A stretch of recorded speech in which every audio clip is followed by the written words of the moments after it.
Start. आजी तुमचं नाव आणि गाव कोणतं हे सांगा मला पहिले. बंबाई छगन कांगणे. तुमचं नाव. गाव खडी. बरं, हा जो तुम्हाला त्वचेचा आजार होता सोरायसिस, हा किती वर्षापासून आहे तुम्हाला जवळपास? 9 वर्ष लागले. 9 वर्षापासून असं. बरं, आता हे जे आपण बायोसेलिक्स म्हणून हे प्रोडक्ट घेतलंय, हे औषधी, हे तुम्ही किती दिवस झाले सुरू करून? जवळपास 15-3 वर्ष. बरं, हे घ्यायच्या आधी तुमच्या जखमा कशा होत्या? खूप जास्त जागा नव्हती, म्हणजे सगळ्या अंगावर जखमा झाल्या होत्या आणि पूर्ण सगळ्या जखमांमधून पाणी येत होतं, म्हणजे हात तुम्हाला लावायला सुद्धा रक्त गळत होतं. मग आता हे औषध सुरू केल्यानंतर तुम्हाला जखमा किती दिवसात कोरड्या वाटल्या पाहिजे? 3 वारात पूर्ण जखमा पूर्ण कोरड्या झाल्या, काहीच राहिलं नाही, काहीच त्रास नाही, खाज येत नाही, काहीच नाही. तरी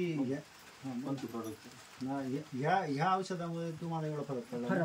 हो, फक्त 15 ते 20 दिवसात तुम्हाला पूर्ण जखमा कोरड्या झाल्या, म्हणजे ज्या जखमा तुम्हाला 7-8 वर्षापासून त्या ह्या एवढ्या कमी वेळात पहिल्यांदाच एवढा फरक पडला ह्या औषधाने.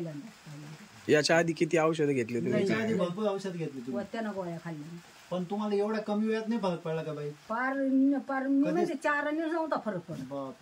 4 आणे फरक नव्हता पडत. मी संगमनेरला स्वतःच्या दवाखान्यामध्ये 2.5 वर्षे गेली, आणि अजून तो नाही तर पोहे गावला 2.5 वर्षे गेली, 2.5 वर्षे. आणि मग हे छोटे मोठे तर चालूच होते. अवताडी म्हणून आजी, तुम्ही आजारी माणसांसाठी इतर लोकांसाठी काय सल्ला द्याल किंवा काय सांगाल? तुमच्यासारखे किंवा इतर काय तुमचा अनुभव, तुम्ही काय सांगाल? हे घ्यायलाच पाहिजे, असं घ्यायलाच पाहिजे. सांगा. धन्यवाद. Okay sir, thank you.